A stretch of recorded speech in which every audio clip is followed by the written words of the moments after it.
कितनी झूठी है ये चालू अपी, मतलब खुद ही ये बता रही है अपने व्लॉग में कि मैं इतने कपड़े लेकर आई हूँ तो वो सारे के सारे पहनने ज़रूरी हैं, और खुद ही अपने व्लॉग में टाइटल गलत डाल के क्लिक बैट करना बहुत अच्छी तरीके से आ गया। क्यों बहन, तुम्हारे व्यू कम आने लगे हैं या अपने सब्सक्राइबर पे भरोसा नहीं है तो इसलिए क्लिक बैट करना शुरू कर दिया कि अब मुंबई जाना था, दिल्ली पहुँच गए, क्यों रास्ता भूल गए थे या गलत ट्रेन पकड़ ली थी, ये सब दिखाने के लिए। झूठ बोलने की भी एक हद होती है। पहले से ही प्लान था, इसीलिए इतने सारे कपड़े रख कर लेकर आई थी, और पहले से ही प्लान था क्योंकि इनको मसाले वगैरह सब लेने थे, और इसीलिए नाक पर दिया जला के, मतलब वहाँ से 2 दिन पहले ही आई थी और यहाँ से अब निकल गई दिल्ली, और दिल्ली में भी बाकी सब लोगों को लेके गई, लेकिन उनको तवज्जो नहीं दी है। और क्या किया है क्या नहीं किया है, चलिए बताते हैं, पॉडकास्ट को एंड तक सुनिएगा। Hi friends, welcome back to my channel. Channel में न्यू है तो चैनल को सब्सक्राइब कर लें और साथ ही साथ बेल आइकन प्रेस कर दें, जिससे कि मेरे आने वाली वीडियो की नोटिफिकेशंस आपको पहले ही मिल जाए। खुद ही बता रही है कि हमारे पे इतने डिपेंडेंट हैं, और फनी हमारे नहीं, एक्चुअली मैं गलत बोल गई क्योंकि अपना तो ये किसी लायक है ही नहीं। फ़नी पे इतने ज़्यादा डिपेंडेंट हैं। पानी के लिए कॉल किया, पानी नहीं है, तब मुझे इतना ज़्यादा इमोशनल लग रहा था, और जितना ये लिपट के रो रहे थे तब मुझे बहुत ज़्यादा इमोशनल लग रहा था। तुमने तो उसको भी कैश कर लिया। तुमने तो माँ बाप को रोते हुए, जो एक माँ बाप का जो दिल होता है ना, जब वो अपने बच्चे को छोड़कर जा रहे होते हैं, जिस टाइम उनका दिल बहुत ही ज़्यादा हल्का हो रहा होता है, अपने औलाद को छोड़कर जाना होता है, दूसरे देश में जाना होता है, तो कैसे बीत रही होती है, वो सब भी रोना धोना सब दिखाकर मोनेटाइज कर लिया इमोशनली, वो सब कुछ करके, कंटेंट क्रिएट करके, और भाई उससे लाखों करोड़ों रुपए छाप भी लेगी। मुझे पहले ही पता चल गया था यहाँ से पहले दिल्ली जाएगी और दिल्ली से फिर ये मुंबई जाएगी, क्योंकि जब याद होगा आपको, फरजाना बाजी से कह रहे थे ना कि तुम चलोगी क्या अम्मी पापा को छोड़ने के लिए, तो उन्होंने कहा हाँ चलेंगे। फिर वापस किसके साथ आएंगे, उनका सवाल था, तो कह रहे तुम वापस उसके साथ आ जाना जो इनका ड्राइवर है उनके साथ, तो कहते नहीं लेकिन वो तो दिल्ली जाएगा। तो मतलब दिल्ली ड्राइवर क्यों जाएगा जब तक कि गाड़ी नहीं जाएगी, और गाड़ी जाएंगी तो गाड़ी में महाराज भी तो जाएंगे ना। तो न्यूट्रल था, इसलिए मैंने जिक्र भी नहीं किया। मैंने कहा मे भी ऐसा हो सकता है क्योंकि टैक्सी में चलाते हैं तो टैक्सी बुक हो गई हो, बट मुझे थोड़ा 90% थोड़ा ये था कि ये ही मुंबई जाएगी, और जब यहाँ आई है तो ये घूम फिर कर जाएगी और कंटेंट क्रिएट करके जाएगी, क्योंकि वही रिपीटेड दिखाते दिखाते इसको चाहिए होता है कि कुछ नया दिखाना। अब भाई छुट्टियाँ चल रही हैं, लोगों जो है मौज मस्ती करने के लिए इधर से उधर जाते हैं, तो इसको तो ये यहाँ से पास पड़ा, मुंबई से आना थोड़ा सा ज़्यादा दूर हो जाता, और यहाँ पास के पास में है ही, तो चलो भाई मसाले का, रेस्टोरेंट के काम का बहाना भी है और घूमने फिरना भी है। साथ में लेकर तो आई है उनको, जो वो क्रेजी कज़न है ना उसकी सिस्टर, लेकिन उसको बहुत ज़्यादा दिखाया नहीं और बहुत ज़्यादा तवज्जो नहीं दी है, क्योंकि खुद ही रिक्शे में घूम रही है, खुद ही होटल में जा रही है, खुद ही स्वीट बुक करा हुआ है, उनके बारे में कुछ बताया नहीं है, सिर्फ जीने पे आते जाते उनको दिखा दिया है। और टाइटल क्या डाल रखा है, मुंबई जाना था, दिल्ली पहुंच गए, दिल्ली वाला घर। अच्छा भाई, दूसरे के घर को अपना घर समझते हो, दूसरों से मेहमान नवाजी कराते हो, अपने घर पे कितनी मेहमान नवाजी करा लेते हो। अपने घर पे बुलाओ 3-4 दिन के लिए, उनको मुंबई दर्शन कराओ, घुमाओ फिराओ। एक बार आए तो थे वो लेकिन ठहरे कहीं और थे। क्यों भाई वो ठहरे कहीं और क्यों थे, जब तुम्हारा 3 BHK का है तो तुम वो खुद देखो, उनका दिल देखो, दिल्ली वालों का दिल देखो। वो कह रहे हैं कि जब तुम आती हो तो तुम यहाँ होटल क्यों लेती हो, जब यहाँ इतना बड़ा घर है तो यहाँ रहा करो साथ में। और सही भी कह रहे हैं, ये होते हैं दिल्ली के दिल वाले लोग। भले ही घर छोटा हो लेकिन उनका दिल बहुत बड़ा होता है, और मुंबई में चाहे भले ही लोगों का घर बड़े हो जाएं, लेकिन उनके दिल इन जैसे लोगों के तो छोटे होते हैं। मैं सारे लोगों की बात नहीं कर रही, लेकिन इन जैसे लोगों के दिल बहुत छोटे होते हैं, जो रिश्तेदारी को ज़्यादा तवज्जो नहीं देते हैं, एक आध रिश्तेदारी को छोड़कर। बस उन्होंने कितने प्यार से सारा खाना वाना बना के रखा, कितने प्यार से वहाँ पे बिठाया, चलाया, सब कुछ किया। मतलब ये देखो, वो निकलते निकलते भी ये कह रहे थे कि मतलब हम जो है इतनी तो बड़ी अच्छी दावत हो गई है। तो ये है, दिल्ली में आप आओ तो दिल्ली में इतनी तवज्जो होती है, इतने प्यार से। इवन यहाँ तो हमारा ये रहता है कि खाना पीना खा लिया ना, पूरी पूरी रात मेहमानों के साथ जागते हैं, बातें करते हैं, मटर गश्ती करते हैं, फिर अब कुछ और बन रहा है, अब कुछ और बना रहे हैं, चलो कुछ और मंगा लेते हैं, क्योंकि दिल्ली देर तक जागती है। रेस्टोरेंट, होटल, खाने पीने की चीज़ें वो देर तक खुली रहती हैं। लेकिन खाया और वहाँ से बस खाते के साथ ही निकल ली और आ गई बस अपने उसमें। भले ही चाहे वहाँ से 2:30 बजे पहुँचे होटल में, लेकिन नहीं, वहाँ रुकने की बजाय होटल में आके रुकी है। स्वीट में पैसा बहुत है ना, तो वो उसका रुतबा भी तो दिखाना ज़रूरी है। भले चाहे वो, भले ही उन्होंने मेहनत की हो, उनको क्या ही फ़र्क पड़ता है, उनको बहुत ज़्यादा फ़र्क नहीं पड़ता, बहुत ज़्यादा तकलीफ नहीं होती। बिस्तर लगा दिया गया होता, और सिर्फ जब खाने का सारा काम तो हो ही चुका था ना मेहनत का, तो बस उसके बाद तो सोना ही था साथ बातें करनी थी, लेकिन नहीं, जब मौका आया जागने का, उनके साथ बातें करने का, ढेर सारे उनके साथ टाइम स्पेंड करने का, तो उस टाइम जो है भागा ही वहाँ से। सच बताऊँ तो बहुत बुरा लगता है कि भाई किसी के लिए शिद्दत के साथ तैयारी करो, इतनी मेहनत करो, उनके लिए खाना पीना बनाओ, और जब तक मेहमान आ जाते हैं फिर उनको खाना पाना खिलाने में, फिर अपना किचन समेटने में लगे रहो, और जैसे ही फ्री होकर उनके पास बैठने का टाइम होता है उस दौरान मेहमान भाग जाओ। तो वो तो होटल वाली बात होगी ना, बस होटल में जाओ, खाना खाओ और निकल लो। फिर वो मेहमान नवाजी कहाँ हुई?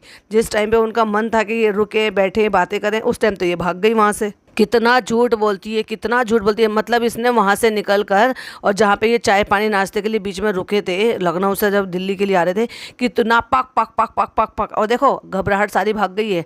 जैसे ही इसने मोदाहा क्रॉस किया, मैंने क्या कहा था ना, मोदाहा का बॉर्डर क्रॉस होता है और इसकी जबान जो है ना वो लंबी हो जाती है और पक पक पक पक पक पक वो बोलना शुरू कर देती है।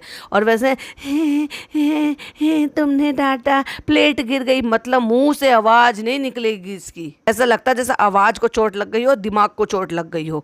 और अब कितना पक पक, हमें इतना इमोशनल लग रहा था, हमें सच में बहुत बुरा लग रहा था जब वो जा रहे थे, जब वो ये कर रहे थे। अरे भाई तुम पे इतना दुनिया भर का पैसा है ना, अपने माँ बाप को हज पे भेजो। व्हील चेयर तक पे वहाँ पे लोग जाते हैं और व्हील चेयर वहाँ पे अवेलेबल होती है। और अगर आप अच्छा प्राइवेट वाला पैकेज उनका बुक करते हो ना, तो वो आपको एक केयर टेकर भी मिलता है, और वो भी मिलता है जिससे कि आप उनको लाना ले जाना ये सब कुछ करवा सको। लेकिन कम से कम अपने जीते ज़िंदगी अपना हज तो नसीब होगा उनको, जो कि हर एक मुसलमान पर फ़र्ज़ है। और उन बच्चों पे फ़र्ज़ है जिनके पास इतना पैसा है, जो इतना पैसा कमा रहे हैं कि माँ बाप को हज करा सकते हैं। बताती है कि जब हम उम्रा पे गए थे तो हम साथ गए थे, तो वो हर चीज़ में इनको कहती थी, हर चीज़ में इनको फ़ोन करती थी, ढूंढती थी। अब सोच कर देखो, जाना नहीं चाहिए था। अगर तुम रेस्टोरेंट का काम तो ये चालू भी देख लेती, और कौन सा 2 महीने में तुम्हारा भी रेस्टोरेंट चालू होने वाला है। अगर ये चाहता तो ये जा सकता था अपने अम्मी पापा के साथ, क्योंकि ऐसे कोई बहुत बड़ी बात नहीं है। चालू के पास इतना पैसा है कि ये अफोर्ड कर सकती थी इसका। चलो अगर उनका हो भी गया सरकारी वाले में कि कम वाला पैकेज उन्होंने लिया था, तो ये अपना प्राइवेट करा के साथ में जा सकता था उनके, और उनको आसानी भी हो जाती। और ये भी पर नहीं, फिर ये जो छिछोर गर्दी है ये कैसे की जाती, क्योंकि एक बार हाजी बनने के बाद ना फिर ये छिछोर गर्दी नहीं कर सकते जो ये करके दिखाते हैं। ये जो स्टिकर लगा के ये करना, शूट करना, नाच गाना करना, वीडियो बनाना, ये सब कुछ करना, क्योंकि फिर आप जो है ना सिर्फ अल्लाह की राह में लग जाते हो। एक बार अगर हज कर कर आ जाते हैं ना, तो बंदा ऐसे हो जाता है जैसे माँ के पेट से पैदा हुआ जिसने कोई गुनाह नहीं किया। एक हज करने के बाद इंसान की ज़िंदगी ऐसे हो जाती है। इसलिए बहुत सारे लोग ये दुआ करते हैं कि हम जो है, हमें मौत जो नसीब हो, हमें वहाँ अल्लाह के घर जाके मौत नसीब हो, जिससे कि हम सीधा वहाँ से हिसाब किताब से इन सब चीज़ों से बरी हो जाएं, और हम जो है पाक साफ होके ऐसे हो जाएं जैसे माँ के पेट से पैदा हुआ हो, जिसने कोई सिंगल भी एक गुनाह नहीं किया हो। इन सारी चीज़ों को टालते हुए कहती फिर ना मुझे बुरा लगा, क्योंकि हम जब उम्रा पे गए थे तो हमारे डिपेंडेंट थे, और ये नहीं है वो नहीं है, और जैसे वो बैठे तो फ़ोन आया, फ़नी पानी ही नहीं है। मतलब इतना भी ध्यान नहीं रख सकते थे उनके पास पीने का पानी अवेलेबल है नहीं है, क्या नहीं है। तो कहते हैं लेकिन फिर हमें चलो अल्लाह के घर गए हैं, सब संभाल लेंगे। हमारे मोहल्ले से, हमारे पड़ोस से और भी लोग गए हैं। तो भाई और भी पड़ोस से लोग गए हैं, तो क्या वो जवान लोग गए हैं क्या? नहीं गए ना, वो भी तो एजेड हैं, उनको भी तो सहारे की ज़रूरत होती है। तो फिर अगर तुम्हें इतना ही ज़्यादा था तो कम से कम फ़नी को भेज देना चाहिए था। तुम होटल का काम देख लेती, और वैसे भी तुम्हारा होटल कोई 2 महीने से पहले बिल्कुल खुलने वाला नहीं है। लिख लो, मुझसे शर्त लगा लो इस चीज़ के लिए कि 2 महीने से पहले ओपनिंग होने वाली नहीं है। वो अल्लाह की राह में जा रहे हैं और इतने इतनी इज्जत मिलती है, लोग हाथ चूम रहे हैं, हाथ मिला रहे हैं, सब कुछ कर रहे हैं। भाई तुम्हारे घर वाले कहाँ हैं? किसी ने तुम्हें इस चीज़ के लिए नहीं पूछा कि संबंधी कहाँ हैं, वो क्यों नहीं आए हैं? भाई भाभी कहाँ हैं, वो नहीं आए, जबकि उनका कोई प्रोजेक्ट नहीं है, उसके बावजूद भी वो वहाँ से नहीं निकल कर आए हैं।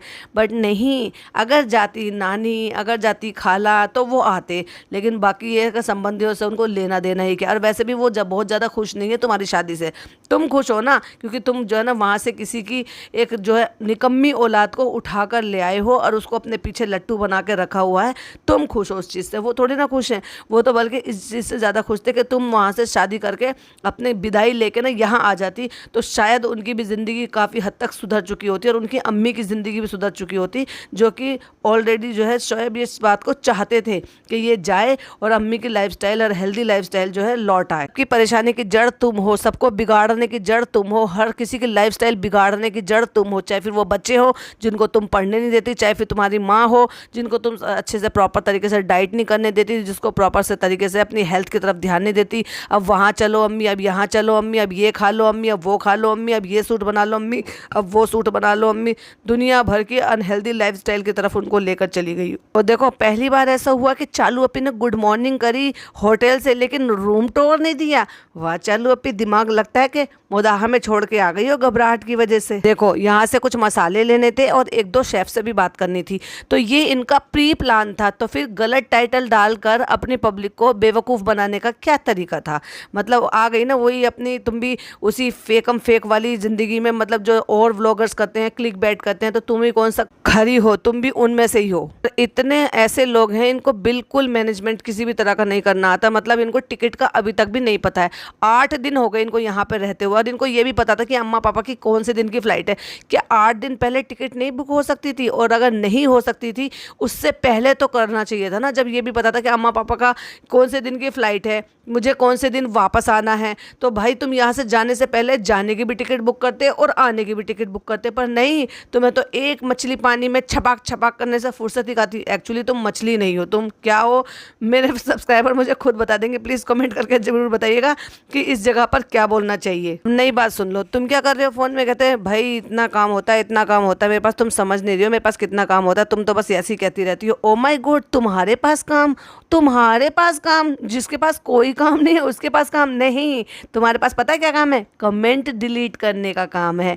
जो पुरानी वीडियो है ना, उस पर कोई गलत कमेंट कर रहा हो उसको डिलीट करने का काम तुम्हें सौंप रखा है, क्योंकि अगर वहाँ कमेंट रह जाएंगे तो बेइज्जती हो जाएगी ना। अगर तुम ये नहीं करोगी तो तुम्हें ये जीने नहीं देगी। कहती नहीं नहीं, हम इसलिए पूछ रहे हैं क्योंकि आपको भी तो दिखाना होता है ना व्लॉग में, तो इसलिए आप क्या कर रहे हो? कुछ नहीं कर रहा है भाई, ये हिसाब किताब लगा रहा है कितना पैसा उड़ गया, कितना पैसा बच गया अकाउंट में, कितना पैसा आएगा और कितने व्यूज़ जा रहे हैं उससे, इस महीने कितना पैसा बनेगा, मुझे कितना मिलेगा, मैं कितना खर्च करूंगा।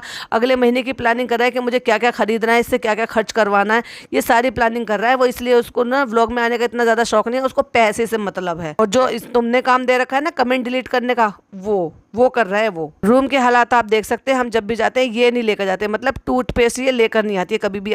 कम से कम ये टूथपेस्ट तो आप हमेशा रखो। एक जो है ना छोटा सा जो भी एक ट्रैवलिंग पैक होता है ना, वो हमेशा कुछ ना कुछ बना के रखो। उसमें अपना साबुन रखो, शैम्पू रखो, टूथपेस्ट रखो, टूथब्रश रखो, टूथपेस्ट रखो दोनों लोगों के लिए, और हैंड वॉश रखो। कुछ ऐसी चीज़ें तो डेफिनेटली उस पाउच को बना कर रखो। जब इतना घूमने फिरने का शौक है ना, बस उसको उठाया और अपना कैरी बैग में डाल दिया। पर नहीं, कई बार ऐसा होता है होटल में होता है, कई बार होटल में नहीं अवेलेबल होता है, तो इसलिए अपने पास सामान होना बहुत ज़्यादा ज़रूरी है, जो कि आप कहीं पर भी उसको यूज़ कर सकते हो ट्रैवलिंग में। पर इतनी तुम्हें अकल कौन देगा? अब बता दिए, कल इतना ज़्यादा थक गए थे कि रूम टूर में नहीं दिया, और ये है। और पूरे कमरे का क्या हालत बना रखी है देखो। फनी वहाँ पे खड़ा हुआ है, एक बैग टीवी की ट्रॉली के पीछे, मतलब टीवी के पीछे रखा हुआ है, जस्ट ट्रॉली पे। मतलब इन लोगों को बिल्कुल शर्म नहीं आती कि कुछ भी सामान कहीं पे भी रख देते हैं। एक स्क्रीनशॉट लगा लूँ, जरा स्क्रीन की तरफ देखिए, कितना सामान, एक सीन का इतना सामान फैला हुआ है, तो सोच के देखिए पूरे रूम में कितना सामान फैला हुआ है। इतनी गंदी और इतनी अनहाइजीनिक लेडी है ये। टीवी के पीछे बैग रखा हुआ है, कुर्सी पे इस तरह से टॉवल डाला हुआ है, टेबल पे सामान फैला हुआ है, अपने बैग के मुंह खुले हुए हैं, उनमें से सामान फैला पड़ा है, चेयर पे भी कुछ सामान फैला रखा है। हद है भाई। अब भाई मेरे एक सब्सक्राइबर ने कमेंट किया है कि इसको वॉशरूम से बहुत ज़्यादा प्यार है, तो मैं आपसे यही कहूँगी कि वेरी गुड ऑब्जर्वेशन। इसको है वाकई कुछ ऑब्सेशन है टॉयलेट से, बाथरूम से। वहाँ पॉटी दिखाना, पॉट किस कलर का है, अब यहाँ पे बाथ टब दिखाना, बाथ टब पे इसने 5 मिनट का कंटेंट खींच लिया, बैठ के दिखाना, लेट के नहाना, ऐसे करना वैसे करना। कितनी मक्कार है भाई, मैं क्या कहूँ इसको। मतलब इतनी छोटी बच्ची बनती है जैसे बिल्कुल इनोसेंट है और इसको कुछ नहीं पता है। जैसे इसको पता है कि जो बाथ टब होते हैं वो स्टैंडर्ड साइज़ के बने हुए होते हैं, जिससे कि होटल में आता है, कोई हाइट नाप कर तो आता नहीं है, तो ये एक स्टैंडर्ड साइज़ दिया जाता है जिसमें बड़े छोटे लंबे। अब तुम तो नाटी हो और तुमसे कोई बहुत ज़्यादा लंबा नहीं है, वो भी जो है कोई ख़ास लंबाई में नहीं आते हैं, लेकिन ये स्टैंडर्ड साइज़ के होते हैं जो कि बाथ लेने के काम आते हैं, जिसमें कि आप जो है बॉडी मिस्ट, बॉडी शैम्पू वगैरह सब डाल के उसमें जस्ट बैठना होता है और इन्जॉय करना होता है, रिलैक्सेशन के लिए होता है। बहुत सारे लोग जो है इसमें बहुत सारी चीज़ें डालते हैं, जैसे कि आप मिल्क वाटर से भी इसमें नहा सकते हो, गुलाब की पत्तियाँ डालकर, बहुत अच्छे से इसमें जो है एसेंस डालकर भी नहाया जाता है। अब तुम्हें सारी चीज़ें तो पता है, खेली खाई हो, तो तुम बता रही हो जैसे तुम्हें कुछ नहीं पता हो, जैसे तुम कितनी ज़्यादा इनोसेंट हो। और तो और मतलब कंटेंट शूट करने के लिए उसको लिटा के बाकायदा कह रही कि लेट कर दिखा रहा है इसमें। हद है भाई। इतनी जगह गया मैं, इतनी बार बाथ टब बनाया, लेकिन हमने आज तक उसमें कभी एक बार नहीं नहाया। पता नहीं क्यों, ये कौन बनाते हैं, क्यों बनाते हैं, इसका क्या काम है। अरे भाई साहब, कुएं के मेंढक बाहर निकलो।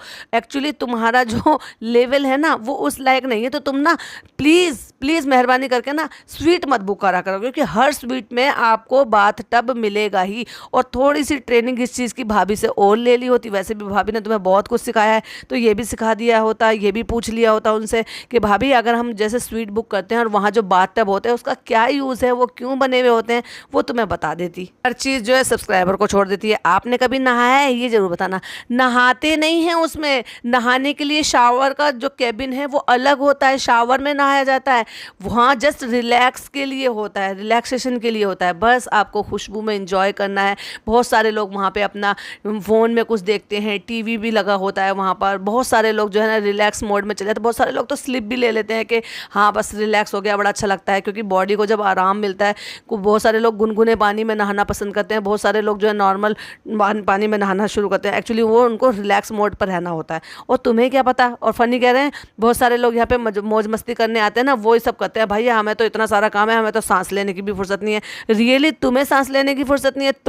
तुम्हें काम है कमेंट डिलीट करने का काम है ना, अकाउंट देखने का टाइम है ना। हाँ हाँ हाँ मैं समझ गई। और ये भी कह रहा है 1 घंटे में तो उसमें पानी भरता होगा। भाई उसमें क्या हो गया, पानी चला दो उसमें। और ऐसे नहीं है, होटल वाले भी बड़े हिसाब से बनाते हैं। अगर ऐसे ही 1-1 घंटे में पानी भरने वाला होता ना, तो वहाँ कोई ना तुम्हें जकूजी बना कर देता, कोई ना तुम्हें वहाँ पे बाथ टब बना कर देता। हंस के कहती है आपको कैसे पता 1 घंटे में पानी भरता है? कहते मैंने सुबह नल खोल के देखा था। भाई हो सकता है नल में कुछ प्रॉब्लम हो, और या मे बी शायद कोई आपने जो है ज़्यादा टैप का ज़्यादा डिस्टेंस ना हो, इसलिए। क्योंकि जब टंकी अगर फर्स्ट फ्लोर पर लगी रहती है तो पानी का प्रेशर थोड़ा सा कम आता है, तो उससे भी ऐसा हो सकता है कि कम भरा हो। नॉर्मली तो उसमें इतना प्रेशर होता है कि जल्दी ही भर जाता है, क्योंकि अगर 2-2 घंटे में भरने वाले टब होंगे तो भाई कोई होटल में तुम्हें बाथ टब बना कर नहीं देगा। इतनी तो अकल यूज़ करनी चाहिए थी। उसके कहती है आपने सोचा था मैं नहा लूँ? कहते नहा नहीं पाता, बहुत छोटा होता है ना। भाई नहाने का मतलब इसमें डुबकी लगाना, वो तुम्हारा जो खला होता है ना, तुम्हारे गाँव में जो खले बने होते हैं, पॉन्ड बने होते हैं, ये वो नहीं है जिसमें तुम डुबकी लगा लगा के तैर लोगे, या कोई ये वो नहीं है स्विमिंग पूल नहीं है जिसमें तुम तैर के जंप लगा कर दिखा रहे थे। ये बाथ टब है, और बाथ टब का मतलब ही यही होता है कि आप उसमें डिप होके सिर्फ बैठ जाए। जस्ट कुछ नहीं था कंटेंट शूट करने का, तो भाई 10 मिनट का कंटेंट तो सिर्फ बाथ टब पे ही निकाल दिया इस चालू अपी ने। अब गंवार को देख लो, कहती है इसमें सिर्फ झाग डाल देते। झाग कहीं अलग से मिलते हैं कि इसमें डालने के लिए? अरे भाई बॉडी शैम्पू होता है वो, शार जेल बोलते हैं उसको, जो इसमें डाला जाता है अच्छी मिस्ट के लिए, अच्छी खुशबू के लिए। गुलाब की पत्तियां डाली जाती हैं, इवन रोज वाटर भी डाला जाता है। मतलब होटल की बुराई कर रही है या क्या कर रही है? भाई एक बात और बताओ मुझे, इनको ना बिल्कुल शर्म नहीं आती है? जहाँ भी नई जगह जाते हैं ना, उसका ना पूरे छीछा लेदर कर देती है, मतलब उसकी पूरी बुराई कर देती है। वो भी जब खुद एक होटल रेस्टोरेंट खोलने वाली है। तो तैयार हो जाओ चालू अपी, तुम भी अब जो है ना इन रिव्यूज़ के लिए तैयार हो। जैसे तुम दूसरे के होटल में जाके, दूसरे के घर में जाके, दूसरे के मोस्टली तो रेस्टोरेंट और होटल में जाके तुमने ये सारे कांड किए हैं। कहीं नहाने को टब नहीं दिया, कहीं नहाने को मग्घा नहीं दिया। सऊदी अरब में भी जाकर इन्होंने इतनी बदतमीजी की है कि कहती है वहाँ पे नहाने का कुछ नहीं था। मतलब जहाँ पे गुस्ल जरूरी है, जहाँ गुस्ल करके नहाना जरूरी है, वहाँ इनको नहाने के लिए कुछ नहीं मिला। भाई ये कहने तो अगर नहीं था तो तुम्हें फ़ोन करके मंगाना चाहिए था, लेकिन वहाँ की भी बुराई कर दी। एक जगह और कहीं गई थी, वहाँ पर भी इसने यही बुराई की कि होटल में ये नहीं था, होटल में वो नहीं था। फिर रेस्टोरेंट में भी जाकर बुराई करती है, खाना अच्छा नहीं था, ये वैसा है, अच्छा नहीं बना, या मेन्यू ऐसा है वैसा है। तुम भी तो रेस्टोरेंट खोल ली हो ना, तो तैयार हो जाओ इन सब चीज़ों के लिए, क्योंकि सारी दुनिया तुम्हारे सब्सक्राइबर नहीं है जो तुम्हारे रेस्टोरेंट में जाएगी। तो बी रेडी। फाइनली तैयार होकर निकल पड़ी है अब दिल्ली भ्रमण करने के लिए, घूमने फिरने के लिए, क्योंकि इनको मसाले लेने हैं। तो ये गई है जामा मस्जिद, क्योंकि वहीं अच्छे मसाले मिलते हैं। देगी मसाले जो होते हैं ना, जो प्रॉपर रेस्टोरेंट के और होटलों के कामों में यूज़ होते हैं, वो वहाँ से लेकर आएगी। वहीं अपना वो दिखावा दिखा के कि भाई हम यूट्यूबर हैं, हम ये हैं। उसने पहचाना ही नहीं बेचारे ने, मसाले वाले ने। तो जब बता दिया कि हम यूट्यूबर हैं, और जहाँ से वो पेस्ट्री वगैरह ले थी उनको भी बता दिया था कि हम यूट्यूबर हैं। मतलब इनको अपने मुँह से बताना पड़ता है ताकि कोई चीज़ फ्री में मिल जाए या कोलैब में मिल जाए। वाह। देखो अगर एक चीज़ नोटिस करोगे तो ये लोग पहले पर्दे के बाहर यानी कि काउंटर के बाहर खड़े हुए थे वहाँ पे मसाले के लिए। अब लोग मिलने आने लगे। अब जब लोग मिलने आने लगे तो दुकानदार को पता चला कि भाई ये तो बहुत बड़ी यूट्यूबर है। फिर इसको बुलाया ताकि अपनी दुकान का जो है कुछ करा सकें या फिर कोलैब करा सकें, और हर जगह ये अपनी चमचागिरी चालूगिरी तो दिखाती है। और फिर इसको अंदर बुलाया गया और जब इसको चाय ऑफर की गई, जब लोग आके इसके साथ कुछ कुछ लोग फोटो खिंचा रहे थे। देखा इनकी चालाकी, कितने चालाक हैं दोनों हस्बैंड वाइफ। तो देखो एक पहला सीन है जिसमें ये काउंटर के बाहर खड़े हुए जहाँ पे बाकी के लोग भी खड़े हुए थे। फिर अगले सीन में दिखाया कि चाय पी रही है, अब ये दुकान के अंदर बैठ गए हैं। देखो पहले दुकान पे के बाहर खड़ी है, ये वाला स्क्रीनशॉट देखिए, और वो जो दुकान के ओनर है व्हाइट टी शर्ट में वो अंदर बैठे हुए हैं और ये लोग बाहर खड़े हुए हैं। और जब देख लिया लोग आ रहे हैं, फोटो खींच रहे हैं, इनके साथ बात हो रही है, तब ओनर को समझ में आ गया कि भाई एक ये यूट्यूबर है। तो फिर उसको अंदर बुला लिया गया और चाय ऑफर की गई। पूरी दिल्ली में घूम रही है, चांदनी चौक पे घूम रही है। और देखो वो जो क्रेजी कजन की सिस्टर है ना, वो बेचारी पीछे पीछे घूम रही है, एक बार भी उसको अपने साथ लेकर नहीं घूम रही है, साथ में नहीं घुमा रही है, वो बहुत पीछे चल रही है इससे, और ना ही उसको शूट कर रहे हैं। ऐसा ही करना था तो उसको बेचारी को साथ में क्यों लेकर आई अपने। और भाई फिर बाहर निकले, दिल्ली में घूमे, और दिल्ली की जो चटोरी चटोरी दुकानें हैं, जो खाना पीना है इतना टेस्टी, जिनकी खुशबू इतनी अच्छी अच्छी उड़ती रहती है, और चालू अपनी खुद को रोक पाए और वहाँ खाना ना खाए, तो फिर आ गई है हल्दीराम में खाना खाने के लिए। वो तो बहुत ज़रूरी था। तो भाई ये देखो ये पॉडकास्ट हो रहा है बहुत ज़्यादा बड़ा। मैं अपने सब्सक्राइबर को बिल्कुल भी बोर नहीं करूँगी। कुछ पॉइंट अभी रह गए हैं, उसको हम कवर करेंगे नेक्स्ट वीडियो में। तो मिलते हैं आपसे नेक्स्ट वीडियो में। और ये वीडियो कैसी लगी कमेंट में ज़रूर बताइएगा। कोई पॉइंट ऑफ व्यू जो मैंने मिस कर दिया हो अब तक, वो प्लीज़ कमेंट में ज़रूर हमारे साथ शेयर कीजिएगा। मिलती हूँ नेक्स्ट वीडियो में। टिल देन बाय बाय, अल्लाह हाफिज़, टेक केयर।